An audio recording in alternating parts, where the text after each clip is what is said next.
The Fantasy Underdogs podcast is brought to you by betonline.ag. If you're into sports betting, BetOnline is where you should go to win money today. Whether it's live bets during games or futures for who you think will win the championship, BetOnline has the latest odds, news, and information for all your online sports betting needs.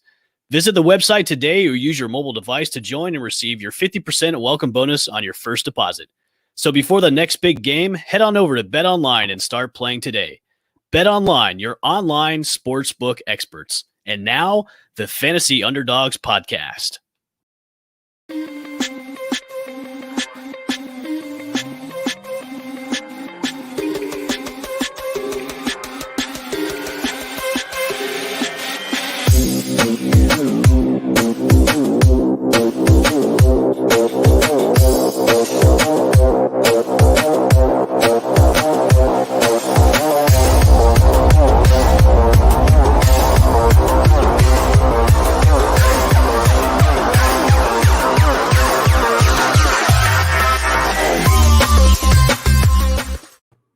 And welcome, everybody, to another episode of the Fantasy Underdogs podcast, brought to you by the Believe Podcast Network and also betonline.ag. Make sure to go and get your 50% off welcome bonus signing on to betonline.ag today. Chip, it's a heck of a day. It's the day before. And I must say, It's been one of those days, my friend. How about you? Today's been good, man. Got a chance to, look at some football, read some football, saw some trades, I mean, other than that, though, I have nothing to worry about. I don't have kids running around. I got my office and just me. So, yeah, I don't have that joy or that worry, I guess. You have a worry, though, on Sunday. You're the number one pick in your league. So that's the worry that you have right now. Yeah. That could Ish. be. I'm not, you know what? As I said before, I've played fantasy football for a long time, and I've never had the first pick, but I'm narrowing my sights. I'm locked in pretty much on Christian McCaffrey, although I feel like something could happen. There's something inside of me. He could get injured. So we've been getting some backlash from our Christian McCaffrey hot takes, as you can call it, from the other show. Oh, no. Some people are upset with us. And you know what? That's why they call them hot takes, is because it makes people understandably mad and upset. And that's why we want you to tune in, because we have a lot more hot takes to do as well. Correct. And I think the deal is with that is that we're not hoping he gets injured, or we're not projecting bad things, but I just have a gut feeling, and sometimes you gotta use that to your advantage, or if you're wrong, you eat a lot of crow at the end of the year. So exactly. Yeah. Well, join us in the comments today. Ask us your fantasy football questions. We are now on YouTube, so if you go and search on YouTube, we're on YouTube now, and also Twitch and all the other social media places as well. Facets. Follow us. Facets. Smash that like button as well. We are at the FU Dogs Pod on Twitter and also on IG, the FU Dogs Pod. Make sure to smash that follow button. We've got a good show today. We will be going over some ready or overreactions. The Jags seem to be falling apart at the seams. Teddy Bridgewater. I really wanted Kaylee on the show because of her Jaguars just falling apart at the seams right now. Teddy Bridgewater was named the starter for the Denver Broncos not too long ago. We had a trade this past week that benefited me, of course, in my league. And thank you for sending me that sleeper notification, by the way. That helped me out a lot. And then we've got some bargain late round QBs to go into, and then some undervalued players in fantasy. So let's go into our first topic of discussion. Jameis Winston showed out the other day playing against our very own Kaylee Chikoski's Jacksonville Jaguars.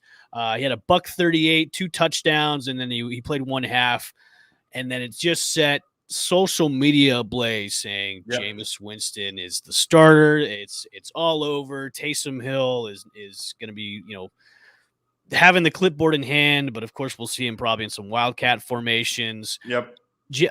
Chip, I wanted to get your thoughts. Now, we all know Jameis Winston fairly well. This guy has won a national championship when he was in college at FSU. He was with the Buccaneers, the Buccaneers, the Super Bowl champion Buccaneers for about 5 years before Tom Brady came to town, and the Tampa Bay Buccaneers said, "You know what? It's time for you to go, Jameis." He got LASIK, of course, last year. Yep. Uh, Yep. So do you think it's kind of an overreaction that, everybody is saying, oh, well, he could be that diamond in the rough that, the Saints could have been molding him and he's the heir to the successor of Drew Brees. Do you think it's an overreaction from the play against the Jacksonville Jaguars, of course, or is Jameis really legit as the number one starter in New Orleans? Gosh, how long have we been asking that question? I know. Dude. I know. I mean, I'm kind of the decision that he's had enough time to kind of make something or show something. The guys that you're seeing now are getting ready to start bagging groceries in the next couple of weeks, and you're going through final roster cuts, and we'll see, the final week of preseason. I think I don't know if they've come out with the Jameis is going to play or not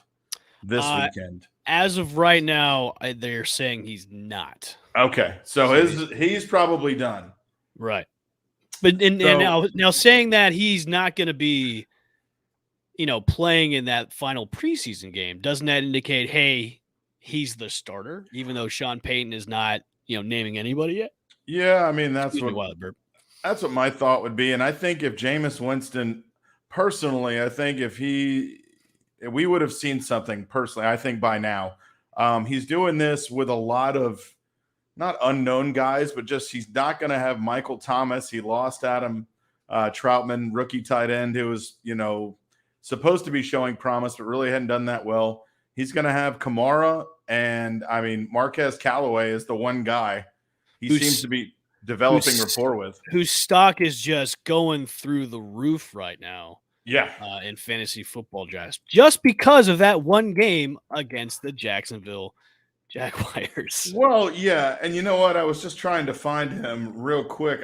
Callaway I still don't have him. You got him probably around wide receiver like a 74, 75. He's way down in the rankings, I think. So, yes, did he have a great play? Yes. Did he go up and get a football?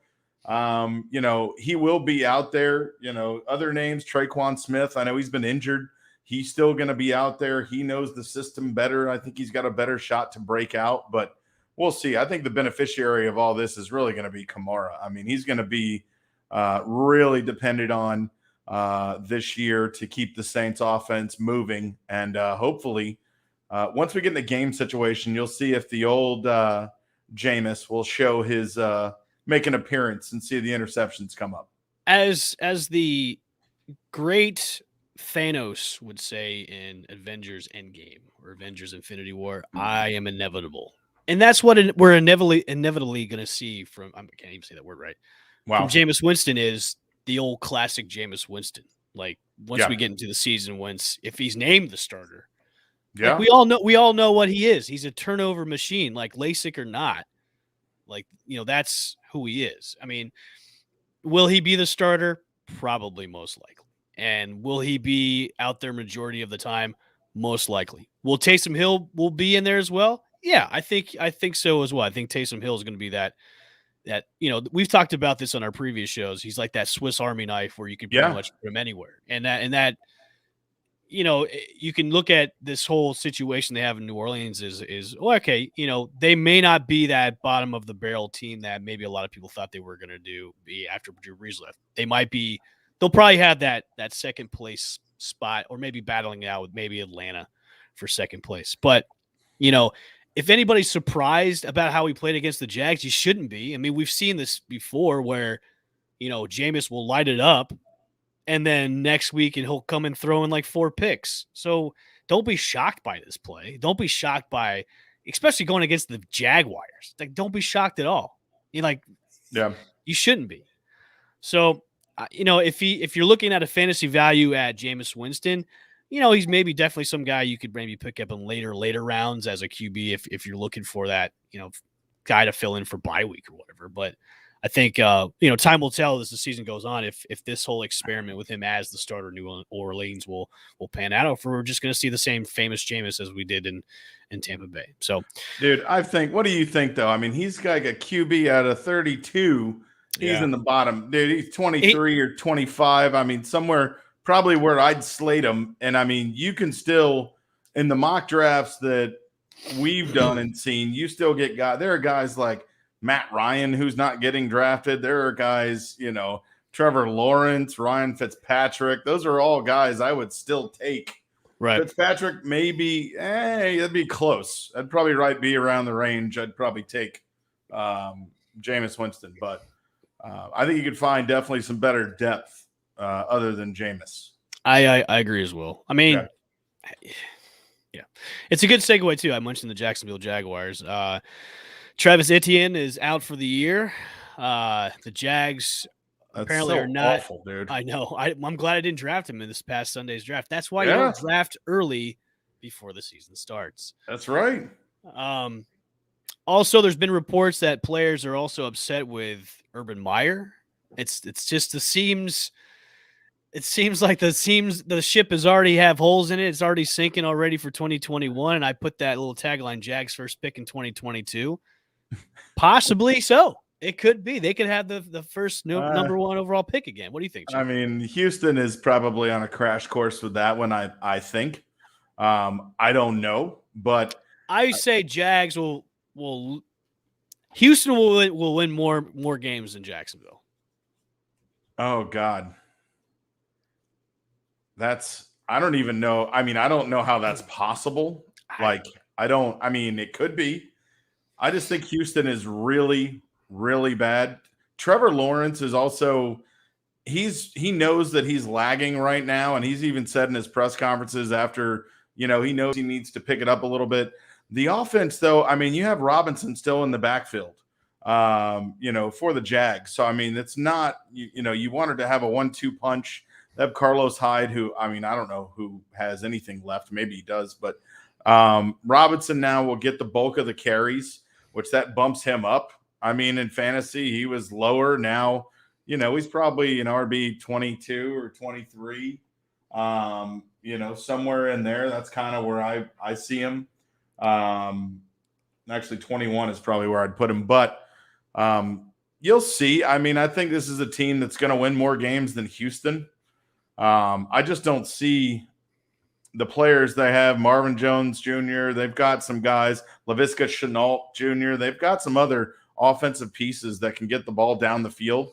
I just think Trevor Lawrence, as any rookie quarterback, is just going to take a little bit of time to get things moving. But he's learning every game, and I think he'll get better as the season goes on.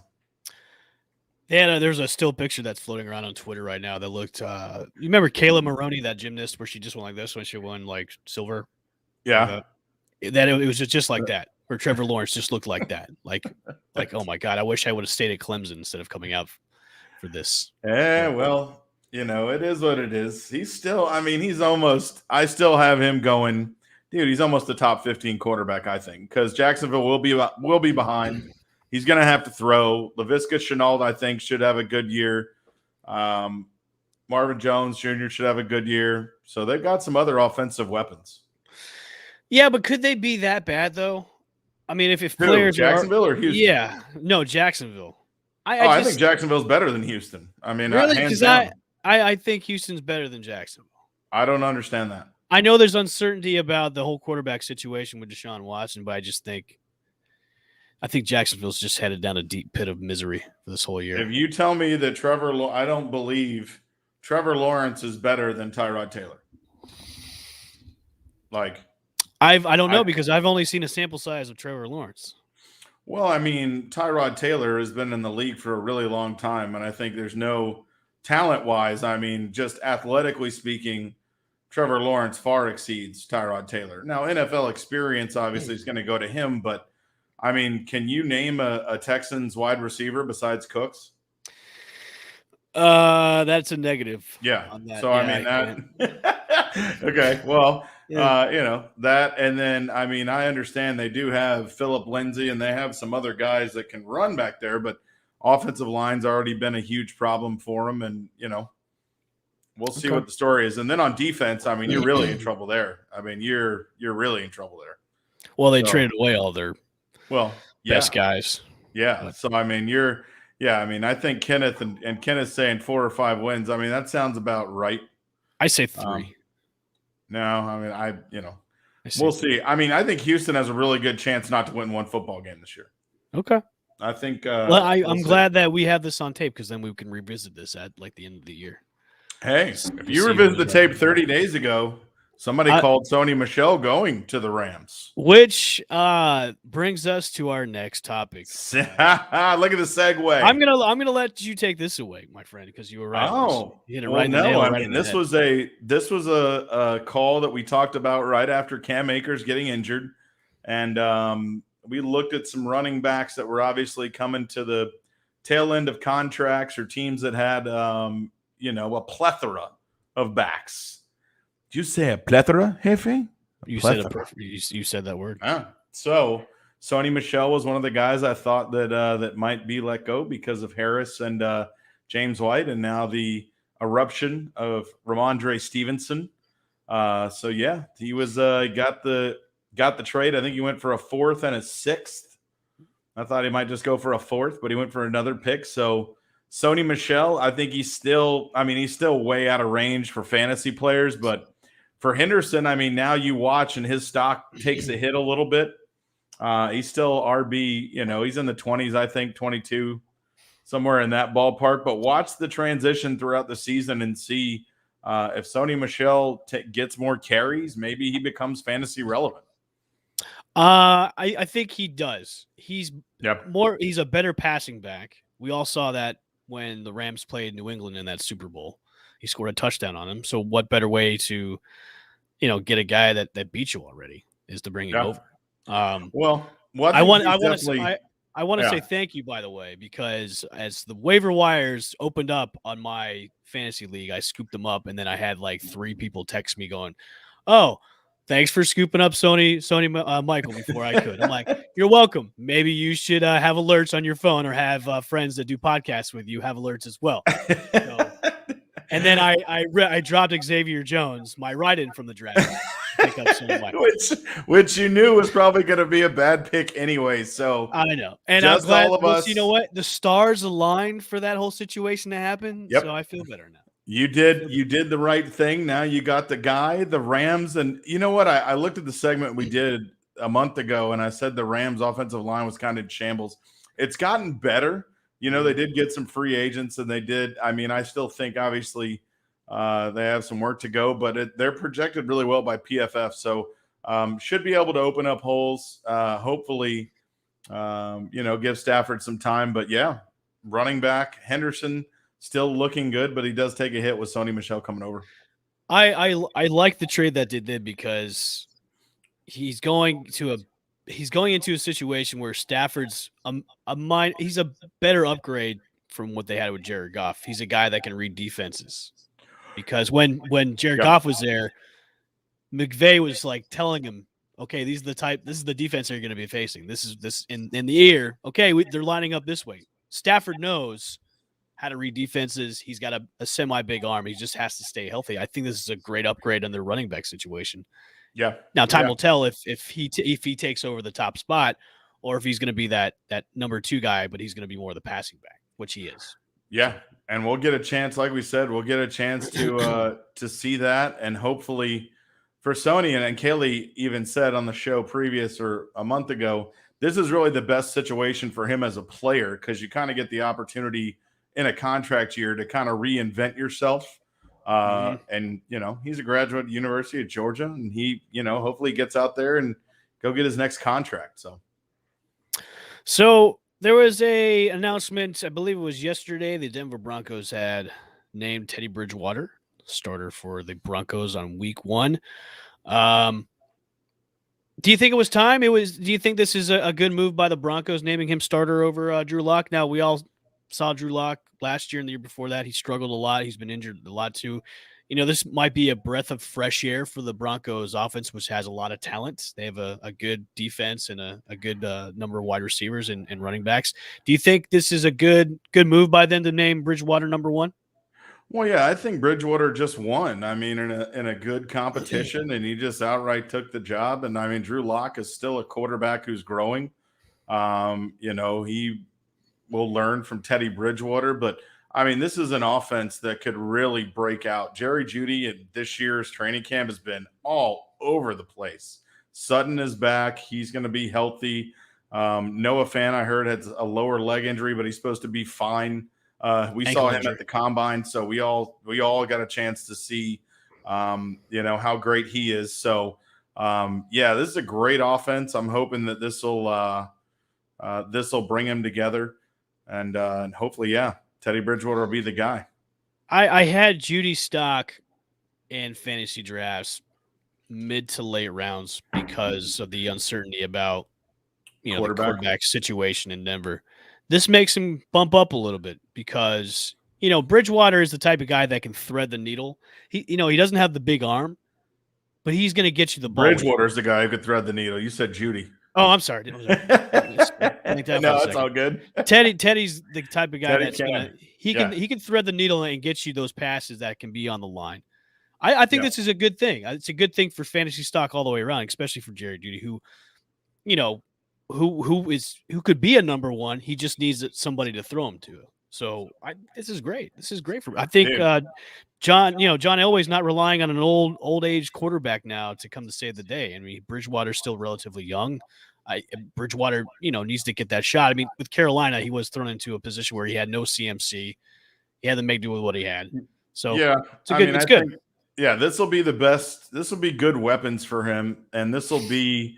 I mean, I see him as a guy probably around a Deebo Samuel or a Claypool or some of those types of wide receivers point-wise for fantasy. But I think that this will be his best chance with all the talent around him to kind of get some things moving in the right direction. Thanks for everybody joining us tonight on our live broadcast. Joining us in the comments. We appreciate it. Make sure to smash that follow button at Twitter at the FU Dogs Pod and also IG at the FU Dogs Pod. Make sure to we're actually on Amazon Music now. You believe that?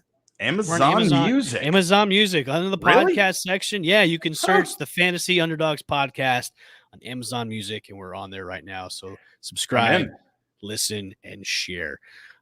Before we get into our fantasy section, my wife had pulled a rug right under me the other day because she goes, "Hey, I've got a draft on Friday at 6:00. Should I just go auto pick?" And I'm like, "You're doing a draft on the day you give birth, and you didn't tell me about this?" She's like, "Yeah, I'm still gonna do my draft." Great show, not Let's Mock. Great show, not Let's Mock. Oh, you mean now? Okay. She just kind of pulled the wool right under me, saying she's still going to do a draft auto pick style. I was like, "Well, do you want me to set it up for you?" She's like, "No. I'm just gonna auto pick and see what happens." I'm like, "So okay." And then she's like, "Well, are you still doing your draft on Sunday?" I'm like, "Sunday, yeah." Yeah, no, Saturday. I'm like, "No, I can't because the baby's going to say, oh, you should still do it." I'm like, what is going on here? Like, what? I'm not going to be able to go down there. She's Paige, you're brave. Way to go. What a wife. What a lady.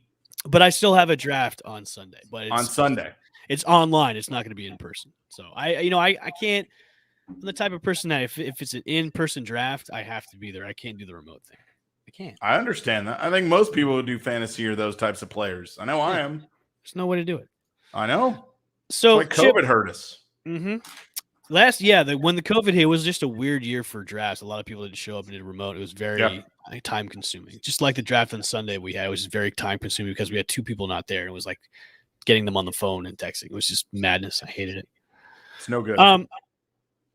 Chip, let's talk about some QBs. Now we all know the top QBs that are going in the. Obviously, Mahomes is probably going in the first or second round, depending on what drafts you're in. And then we have the Josh Allens of the world, who's probably going the second or the third. And then we can go down to the Aaron Rodgers, the Tom Brady's, the Russell Wilson. Give me some bargain late round QBs that are going in the later rounds that maybe people should take a look at, drafting, after they've done their position players. I mean, and it depends what bargain is. So I'll start.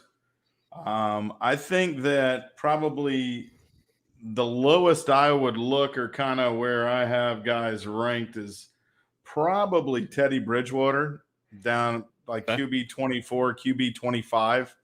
Um, just like I said, coming off obviously last segment, Noah Fant, Judy, Sutton, Javonte Williams from North Carolina. You still have Melvin Gordon there. So there's a lot of talent around him. I think that he has the potential to put up a pretty good year towards the back half. I would definitely take him over a Jameis Winston. I would take him over a Daniel Jones. I would take him over a Zach Wilson. Those are some of the guys I think he'll finish ahead of in points. So that's probably the latest guy I look at. The earliest guy who people I think could be sleeping on is the name I brought up earlier, Fitzpatrick. He's got a lot of good weapons in Washington. Can't really. I mean, I don't know how effective he can be, way down the field, but I think some of the routes, Logan Thomas, I think Curtis Samuel, you've got a lot of good talent over there, McLaurin as well. So you can definitely. He has weapons around him. Antonio Gibson out of the backfield too. So I think he's got an assemblage of talent. But you and I have always talked about Fitzpatrick's good for like 5 or 6 games. No, Fitz is good for like 3 or 4, and then he just craps out. If I was gonna say, if you were gonna stream a quarterback and you need a solution, Fitzpatrick I have is ranked a little bit higher up than Teddy Bridgewater. But for the first couple of games, I would look and check his schedule. If he's playing, easy teams, I think he could probably light it up. I looked at a quarterback that's going around his ADPs around 28th, 29th. It's somebody we make fun of a lot on the show from being a drunk Santa last year is Ben Roethlisberger. Yeah. He's obviously slimmed up a little bit. He looks leaner. He looks meaner. He's got massive amounts of talent around him. He's got Deontay Johnson. He's got Juju. He's got Najee Harris, which has been blowing people away in preseason. Their offensive line is a little bit better, but obviously at 30, he's 39 years old. He's no Tom Brady, but when healthy, Roethlisberger can sling the rock, and with all those receivers around him, he should be able to have one of those guys that you could pick up late. Now, obviously, I would have somebody drafted before him, and this is a guy you can pick up as a backup, but a serviceable backup if you need somebody, to fill in a week, or if your QB goes down with injury, he's somebody that you could slot in there. So I have Ben Roethlisberger. He's being drafted 28th, 29th, ranking on QBs because I think there's still an unknown to see how he is with that throwing arm, even though he's a little bit, less husky from last year, and of course with the arm. So we'll see how the arm strength goes. But I like Ben Roethlisberger as that bargain late round QB that a lot of people have kind of given up on because of his past couple of years where he's just kind of been sliding down the eventual hill to retirement. I think this is Brian who says he's a great QB. There you go. Brian. Well, Kenneth Lee, Kenneth, and I see what you're saying, buddy. I had Carson Wentz as a comeback player, of the year before him injuring his foot. So I don't know. I just got to see what's around him with Wentz coming back. If he does start week 1 and everything is up to par. I mean, the Colts have one of the best offensive lines. You have Pittman Jr., you still have Jonathan Taylor, you still have T.Y. Hilton. So, yes, a lot of great components there. Before the injury, probably had him as high as like a QB 15. Probably decent, almost scoring higher than half the league every week. But I just got to see him in a game situation and see how he's moving and see what happens. But totally agree. Does have the potential to really break out this year. We have so many players I think coming into this year that have that unknown patch on them. Like it's like how are they going to be doing this year after coming back from an injury, coming back, going to a new team? There's so many of them that there's like the CMC conundrum that we've been talking about. Like there's such an unknown about is he going to be back to form coming back from that injury? Now Carson Wentz, which we all as a show were like he could be an MVP candidate because he's back with his boy Frank Wright. He's on a great team. Yeah. So it's like, now with this whole injury with the foot, it's like, okay, this is an even bigger unknown with Carson Wentz to see if he comes back. And because, when he was with that last season last year with the Eagles, it was just like he just looked shook up like he got the yips. But now it's like, okay, is he going to be back to that form where before he got injured, he was putting up MVP numbers and headed to the Super Bowl before Nick Foles took over when he got hurt. So those are your late round bargain QBs to possibly go after in this year's draft. Now let's go to undervalued players in the draft. Undervalued players are the ones that a lot of people aren't really taking notice till they're going, a little bit late in the draft. Their ADPs are, really, really low. So I've got two undervalued players that I've drafted both on my team this past week on Sunday in my draft. The first one is Mike Davis. Mike Davis, who's now the starting running back for the Falcons. That's an undervalued player. ADP is 64, almost 65. No. Running backs. Yes. No. Yes. Really? Yes. Okay. Listen, I drafted him pretty high up. He was a guy that I've been mocking and drafting as my RB3, as my flex. He's going to get a ton of workload. Can you even name the Falcons backup at running back? And then you're a Falcons fan. Can you even name their running back backup? Quandre Allison, or you could do either him or they just signed another running back as well. But Allison's supposed to be the primary. Okay. So, Davis did a serviceable job filling in for CMC last year and then Panthers, and now he's still in the NFC South, but over in the Atlanta Falcons.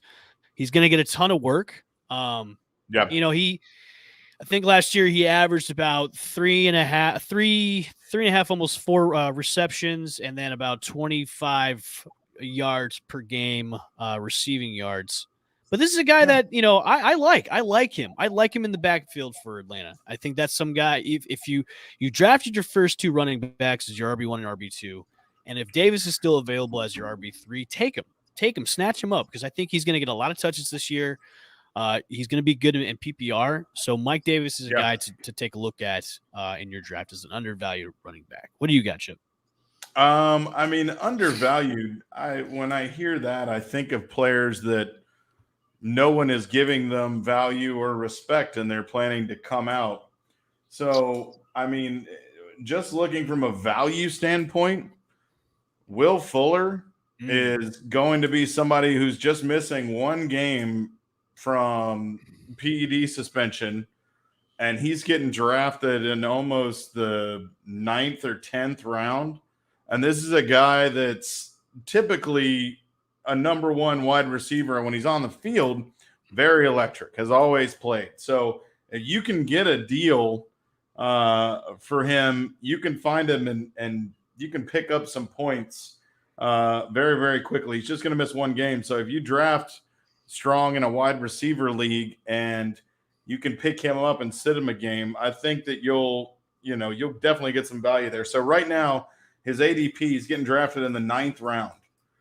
Which this is a guy that should compete for at the end of the season. I think should have just as many points as Devontae Smith, Jamar Chase, Curtis Samuel. Most of those guys get drafted in the 6th, 7th, and 8th round. So, yeah, you can definitely get some value for him. And another guy, wide receiver, we'll have to see how much this guy, a free agent, came over to Buffalo, Emmanuel Sanders, but Cole Beasley last year, huge. I think that all depends on his stand on COVID if he's going to be playing. Well, and that's another thing we all have to look out for this year as well as COVID protocols and teams staying out and getting caught and then getting busted. So, but yeah, he would be a deep value. He's getting drafted in the 13th round, and he put up as many points as the guys we're talking about right now, the Will Fullers of the world. So could you say that Emmanuel Sanders is another undervalued guy, especially towards, if you haven't seen the clip on social media yet, you should. So, I mean, do you think Emmanuel Sanders is an undervalued guy? I think that depending upon what leagues you're drafting him in, I don't know his ADP off the top of my head, but I mean, anybody that's starting at a wide receiver position who's going to be on the field, the Bills will run 2 wide receiver sets and have Beasley as a slot, probably 70% of the time. So, yeah, if he's on the field, you can definitely get some points. I mean, personally, just because Emmanuel Sanders just got there, his ADP right now, which is kind of silly, is 155. Well, yeah. Well, that's his draft position. The round is going to be like 18th and like a 12 team league. So, yeah, he's way down there. So it looks like he'll probably finish somewhere near Jalen Waddle, Christian Kirk, Rager, some of those guys in points, or at least what I think would probably be the area. So, yeah, you can definitely, if you get a starting wide receiver that's going to be on the field 70% of the time, I think that is good value. You're gonna hate me for my second guy. What's your second guy? Because I bring him up all the time on the show. I'm gonna laugh then. On Antonio Brown. Oh God. It's always I don't well, you know what? I'm not gonna say anything. Okay. We're gonna see this year because the best time for him is gonna be now. So they've had a season together, they're integrating him in. Poor Scotty Miller. I don't know what the heck's going on, Scott. I'm sorry. Scooter's still young, though. I mean, he's not. Yeah, but I mean, he could be, I just think, a great player. And Antonio Brown is going to be grandfathered in because of Tom Brady. And that's what Tom Brady wants, which Tom Brady gets what he wants. And that's understandable. So I don't understand. I think Antonio Brown and Scotty Miller, if I saw more of Scotty Miller, I think they'd be not comparable in skill set, but maybe close. So I don't know. We'll have to. I would love to see that though. That competition. Listen, I could be dead wrong about Antonio Brown, and that's fine. I'm usually dead wrong about a lot of things. So, but I got Antonio Brown. He's my second guy because a lot of people are picking him, or not even picking him at all. I mean, I think I got him in the mid rounds because I'm just a weirdo when it comes to drafting, and I take chances sometimes, and sometimes they pay off, and sometimes they don't. But I think his ADP is like 117, so he's going like 12th to 13th round. Yeah. I think like around that. We did have a question in the comments from Charles Richardson. Where do you see Sam Darnold's rank in QB? I mean, I have him, if you were going to look, probably below. I have him right below Zach Wilson. I have him below Daniel Jones. I just don't see or haven't seen enough of him to really think that there's something good. And there could be. I think it's horrible to think there are guys, like DJ Moore for Carolina that could really, he's a good wide receiver and could pick it up and be good. And Robbie Anderson just signed a new deal. So I think they have some talent there. I just, I don't know. Got to see more from him. And I agree with you. It's just we've seen what little he's had to work with when he was in New York, and now he's coming to a team that has talent. He has talent around him, but it's now the shining lights on him. It's like, okay, now we're giving you some pieces to your puzzle. Can you effectively get the rock to them? Now, obviously, Christian McCaffrey is going to help him out a lot. Yeah. But is he going to be able to get it to to Robbie Anderson? Is he going to be able to get it to Moore? That's the biggest question. And I said this prior show is like, I'm not touching anything on Carolina right now. I'm really not, because it comes down to Sam Darnold and that unknown. Going back to that unknown is, how is he going to do? And he's in a division where, it's second is up for grabs from any of those three teams. from Yeah, the totally Panthers, the agree. Saints, and the Falcons. It's up for grabs. So where do I have Carolina? I have Carolina finishing below the Saints. I have them. You know what? I have the Panthers in fourth place because I like it. I like the Falcons this year in that NFC South more than I do the Panthers. But there's so much unknown with Sam Darnold in that offense where you never know. He could have the second coming of his career in Carolina and just light it up. But I just don't see it. You know what I mean? Yeah, I just got to see it in game. I mean, I just got to see it more, and I think he has the chance to develop during the year. But I think personally, he's probably got a little PTSD. Yeah. Just from the just from the Jets, and like Anybody that had a coach like Adam Gase has any kind yeah, has like PTSD all day from that guy. yeah. So I mean, I don't know. We'll see. I mean, right now he's at the he's definitely near the bottom of the barrel, but I mean that can change every week, and you can see him get better, hopefully, which maybe he'll do that. Here's a good question from our boy James Ludeman. If Sean Payton take the Saints to second place in winning record, is he one of the greatest coaches all time? I mean, I think he's already he's won a Super Bowl. I mean, I think he's already one of the greatest coaches of all time, but second place, I mean, that's the first loser.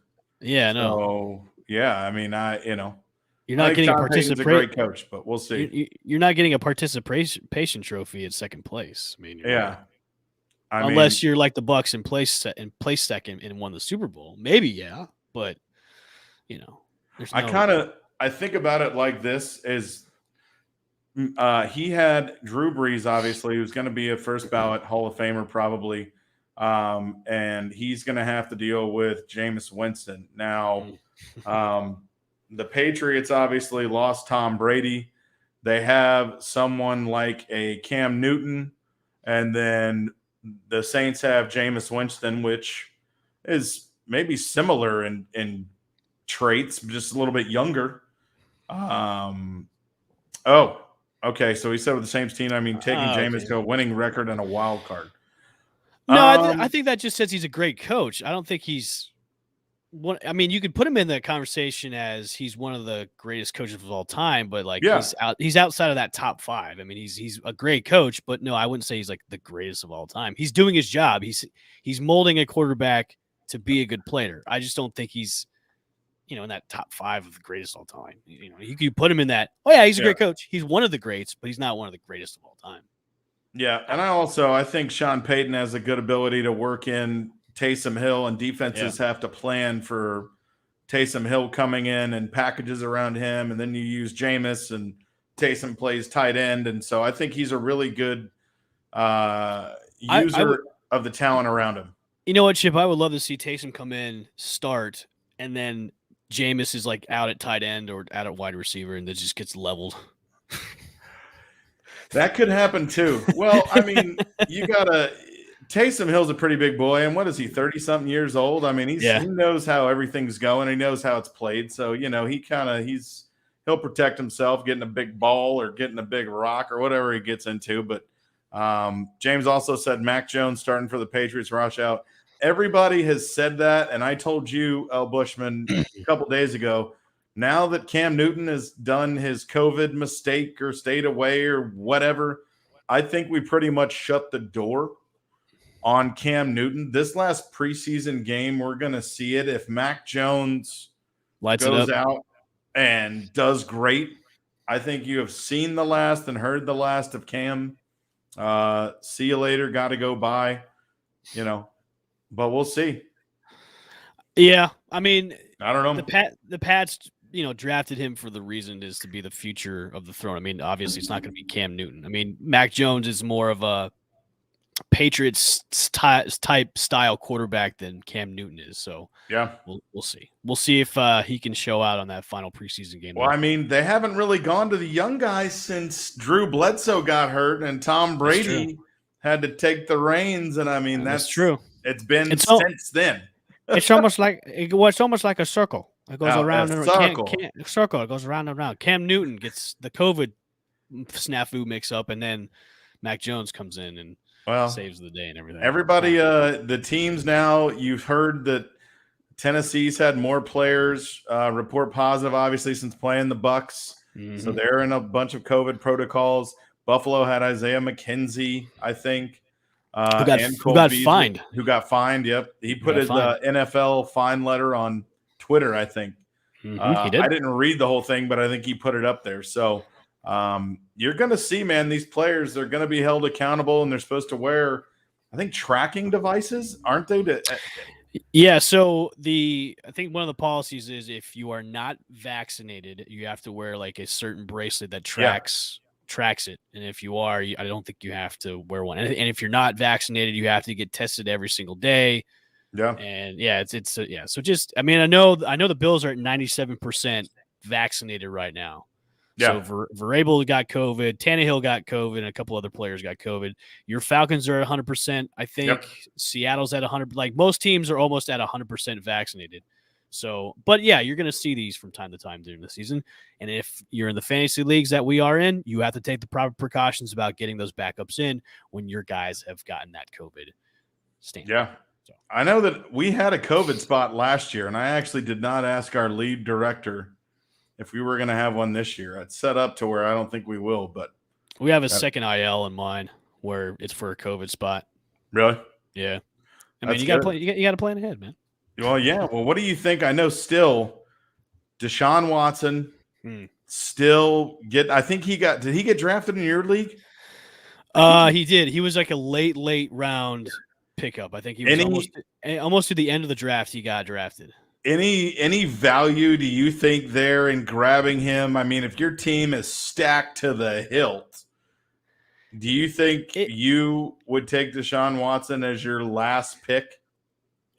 If my team was stacked to the brim and I felt honestly 100% confident about it, yeah, sure, why not? Because he hasn't been suspended.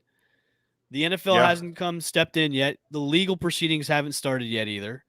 So, and he's been to the camp, he's been to practices. Now, obviously, he hasn't played in any of the preseason games at all, but there hasn't been any kind of disciplinary action against him whatsoever. He hasn't been suspended. So if my team is stacked, ready to go, sure, if he's available, I'll take him as my last pick or my second to last pick. Yeah, why not? I mean, you're going to get a ton of value. You're going to get a ton of value out of him if nothing disciplinary happens. And if he's, is not traded away, even though he wants to get out of Houston, he still says he wants to be out. But if he's there starting week 1, you've got a huge value in Deshaun Watson.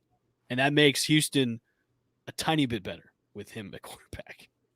I mean, well, I mean, with Deshaun Watson, I mean, they were a decent team. Now they've lost some players and lost some things, but Deshaun Watson carried that team for a long time with no help, really. So we'll see. Did you take any Texans? I don't think you took any. I took 0 Texans. No, and I will. No, I was kind of borderline on Phillip Lindsay because he could be that back in their back there, which is like overcrowded with old guys right now. Yep. But he could be that guy that could get you some fantasy flex points. But I'm not sold on it yet. You can't really be sold on that offense at all with Houston. Yeah. It's just a mess. It's just a mess. It is, dude. It totally is. I'm still thinking about my number 1 pick in Kamara. If I don't take CMC, he was the number 1 fantasy running back last year. How many mock drafts have you done at the number 1 spot? And what have you been taking so far? I mean, I can't even count how many mock drafts I've done at the 1 spot. I mean, I would say in the past week, probably less, but easily over 50 or 60 in the past couple, in the past month or 2. Yeah. But I usually start out with CMC, and then coming back around, you're seeing guys like a Chris Carson. You're seeing wide receivers like Justin Jefferson, DK Metcalf. You could see a guy like Mike Davis. Those are some of the guys that I swing around to at the turn and have to make decisions on. And right now I'm kind of staying away. I'm kind of taking a little bit more Chris Carson because I am not in on some of the other running backs that are right there, which is kind of fringe guys. DeAndre Swift is down in my rankings. I know he's been injured. And there's a couple other guys. I think J.K. Dobbins, the word out of camp on him is he's kind of sharing with Gus the bus, so that's kind of down there. So, yeah, kind of you get into that no man's land in that second round. So that's kind of what I'm dealing with. I'm taking a quarterback usually in round 5. The picks that I usually see there are Kyler and Lamar Jackson. So you were right. Like you talked about at the top of the show, Mahomes is usually gone second, sometimes right at the third. And then I only target a QB. If I can have Lamar Jackson, Kyler Murray, there's 2 other quarterbacks I really like who are lower ranked that I might take. But those are some of the guys that I'm circling with in the 5th. Okay. Gotcha. So, all right, Chippy, we're going to head on out. Yeah, Most buddy. likely I may be on the show Monday, even though I'm going to have a baby boy tomorrow. I'm probably going to be on the show. We're going to see, and we're going to we're sending all the positive vibes for everything to go good and go well for you and Paige, and I'm sure it will be. Thank you. I appreciate it. Buddy. So it'll be a good time. You'll have a son. All right, from all of us here at the Fantasy Underdogs. Yes, I know, right? Yeah. Well, from all of us here at the Fantasy Underdogs podcast, make sure to go to Amazon Music, go to iTunes, and also Spotify. Smash and follow that button. Go on Twitter at the FU Dogs Pod, and also IG at the FU Dogs Pod. We will probably see you next week on Monday at 7:30 with all your fantasy questions and comments. So for myself and Chip, we'll see you. Go Falcons. No ending. No.